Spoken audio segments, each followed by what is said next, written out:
We are starting a new series on Niagara Fluids in Unreal Engine. We are going to cover from basic to advanced, from smoke to fire, from small scale simulations to large scale simulations in Niagara Fluids. So without any delay, let's jump into Unreal Engine. My name is Viral Shah and welcome back to my channel RenderRebels. You can see here I am using a third person template with ray tracing on. To use Niagara Fluids in your scene, you need to enable it in plugins. Go to edit, go to plugins and search for Niagara here. You need to enable Niagara Fluids and Niagara Sim Caching to use them into your scene. So just turn them on and restart your engine. Now you are ready to use Niagara Fluids into your scene. So let's go to file. Let's create a new level. Let's create a basic level here. And now we are going to remove all the things except this floor. So let's just click on directional light and let's just click on all the lights here. And let's press delete here. Let's also delete the player start and let's delete this lighting folder here. Now we are going to add a post-process volume because we want to control our exposure manually. So let's go to create tab. Let's go to visual effects and let's add a post-process volume. Now let's enable the infinite bound so it covers our whole scene here. And let's add a manual exposure and set the exposure compensation to around 10. 10 is a good starting number to play with your exposure. Now let's create a light here. Let's go to create. Let's go to lights and let's create a spotlight. Let's drag and drop a spotlight here. Let's just take it somewhat upwards. And now let's increase the intensity of the spotlight. And let's increase the attenuation radius also. Now let's move this spotlight here. Let's do something like this. Let's take a copy of this spotlight. We are going to create basically a 3-point lighting system so we can evenly lit our fluids into our scene. So let's just take a copy also and let's just move it to our front side. So let's just hold Alt and let's take a copy here. And let's just rotate it to something like this. And now we are ready. So let's create our Niagara Fluids. So let's go to content. I have created a folder called intro to Niagara and I have a level folder here. Let's save this level. As you know, Niagara Fluids are still in beta stage. So make sure you save your scene again and again to avoid the crash. Going to create a new folder here, Niagara FX. We are going to add our Niagara Fluids into this folder. So let's double click. Let's right click and let's add a Niagara system. Now we are going to create an empty system here because we are going to start from scratch. But if you want, you can start from a template also. We are going to start from an empty scene. We are going to click on finish and let's just name it to basic. Okay, now let's double click it here. And as soon as you do that, you will see something like this. Okay, this is your preview window. This is your timeline in which your fluids will be played. Here you will find details related to your fluid settings and all that stuff. So let's load our 3D smoke here. To do that, right click, add emitter, go to parent emitters and add a 3D gas master emitter which emits smoke and fire into your scene. So let's just click that. Just wait for a few seconds. It will take some time to load it into the scene. Hold left mouse button and rotate the scene. If I want to zoom in and zoom out, I can hold right mouse button and I can zoom in and zoom out of this window. By default, you will not see this black color. So to do this, you need to go to Windows. You need to go to preview scene settings.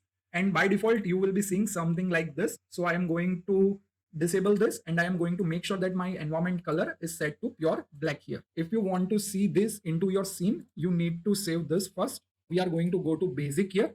We are going to go to content drawer and we are going to drag this basic here. It will take around 1 to 2 seconds. And now you can see we have our smoke emitting in our scene in real time. If you see here guys, you cannot see any self shadows into the smoke. And if I see into our Niagara Fluids, you can see we are having this self shadows into our smoke. So to enable this, you need to make sure you select all the lights that are in the scene and you need to search here volumetrics.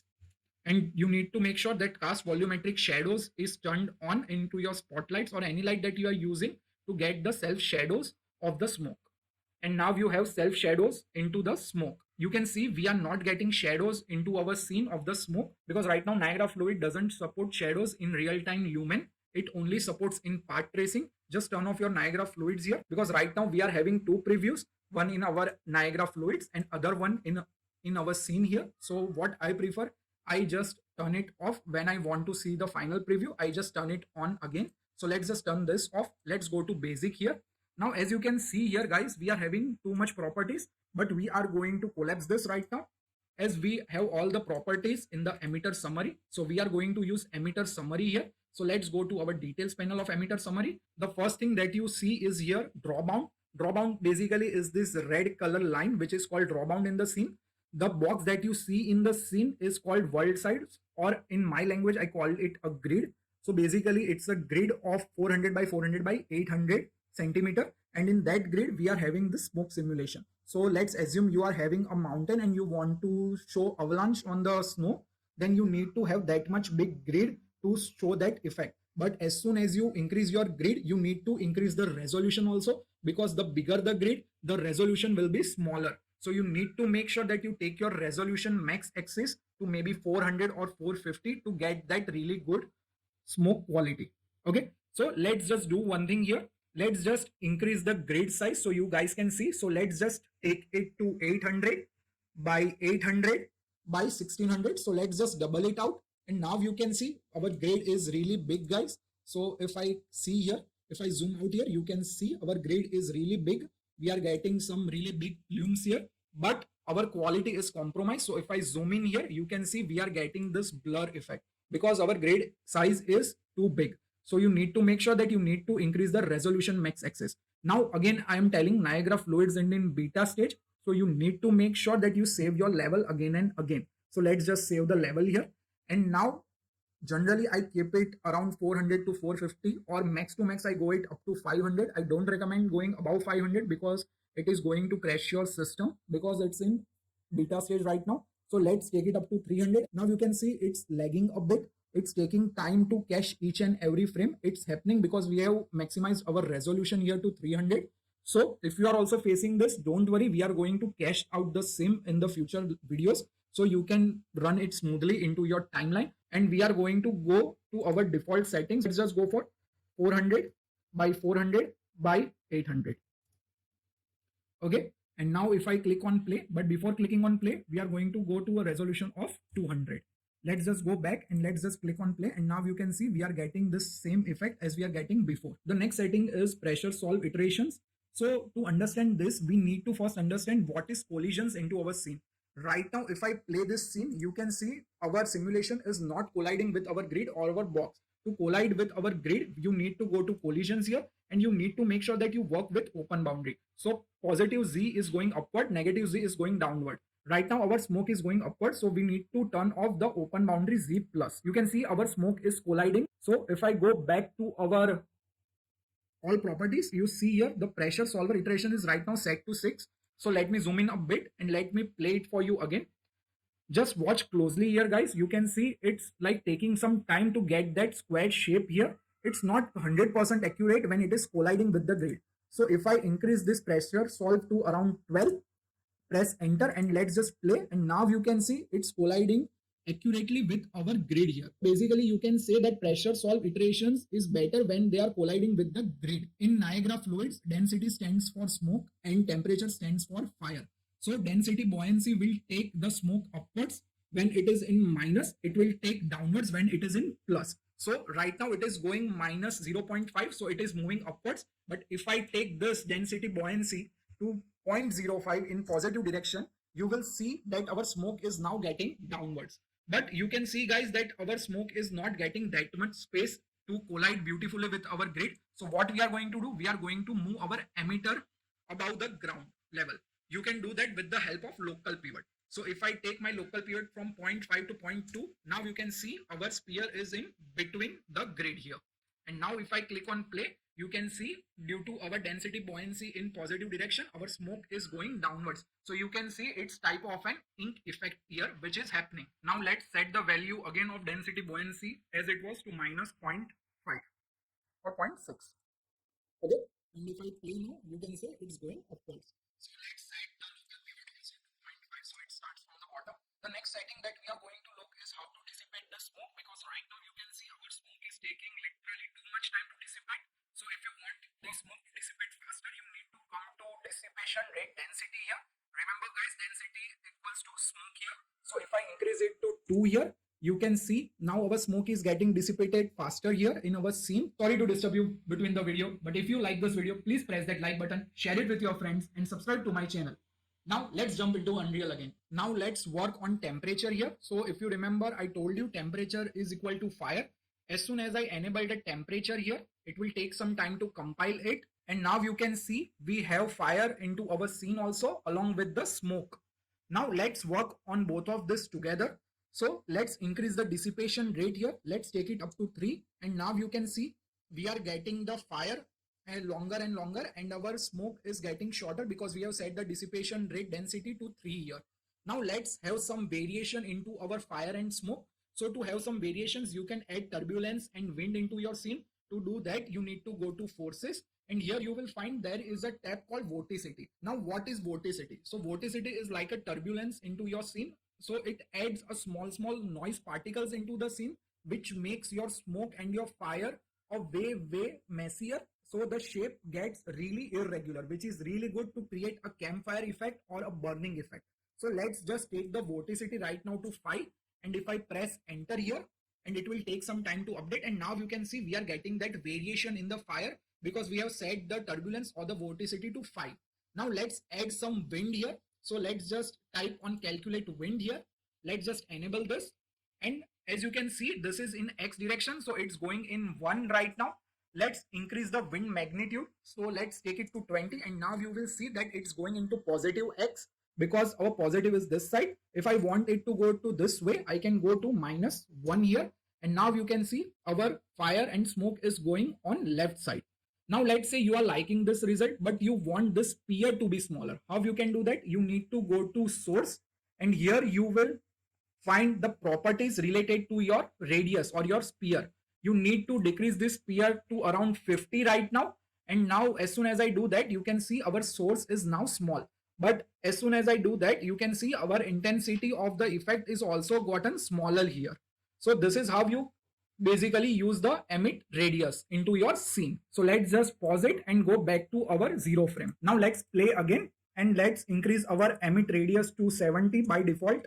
And now you can see we are getting something like this. Let's go to our forces also. Let's just decrease the wind magnitude to around, let's say, 3. And now you can see the wind effect is much lower because we have set it to around 3 magnitude. Now let's go to our render tab here. This is the tab which contains our smoke color, our fire color. So this is tab where you can change all that stuff. If I change the smoke color here to, let's say, something blue, and now you can see we are having this fantasy fire effect, something like that. So this is where you can change the color of your smoke. So let's take it to somewhat black here. And now you can see we are emitting a fire and a black smoke. But obviously you cannot see the black smoke because we don't have any light here. This is a self-illuminated fire. So let's just take it to something like this. And now you can see we are having this blue smoke into our scene. Now you can see here we are having a render temperature. So it's using a black body temperature, which is a visually correct temperature. But if you want to apply a graph, you can do that by changing this to curve also. I am going to keep it to black body only. But if you want some fantasy fire or something like that, you can go it to curve and you can play with the gradient if you want into your scene. Now let's again go to source. Let's say you want the smoke to be much denser or much stronger. You can increase the density here. And if you want your fire to be stronger, you can increase the temperature here. So let's increase the temperature to 8. And now you will see our fire is much brighter and it's overpowering the density here. So let's just take it to 5 here.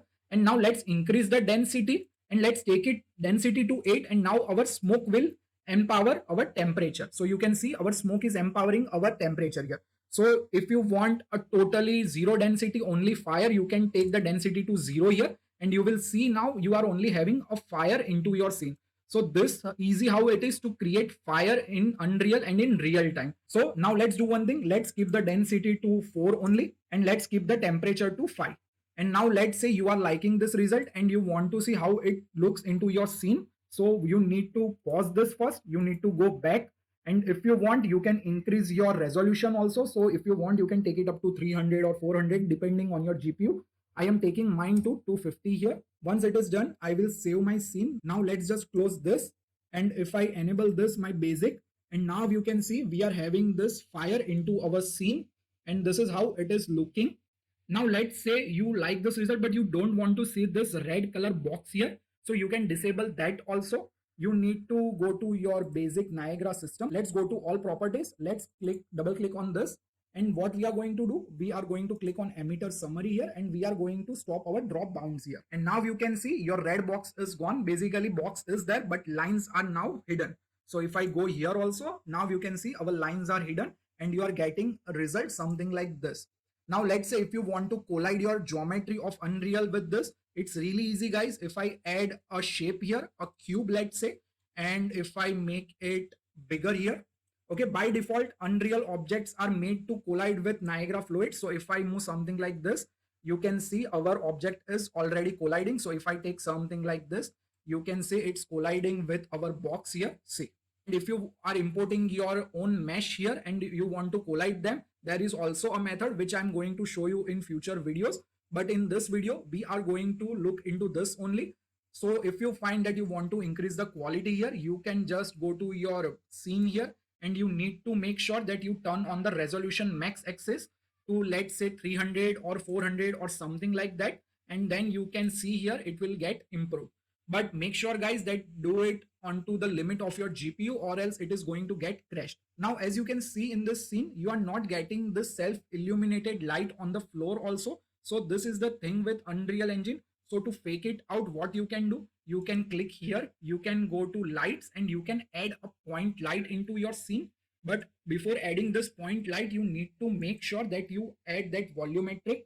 So you need to type volumetric here, and you need to make sure cast volumetric shadows is turned on here, and you need to basically take down your attenuation radius here to something like this, and you can use the temperature here. And now you can see we are faking this light effect here of the fire, because right now Unreal doesn't support the self-illuminated fire onto the scene. So this is the cheat that you need to do to get this effect into your scene.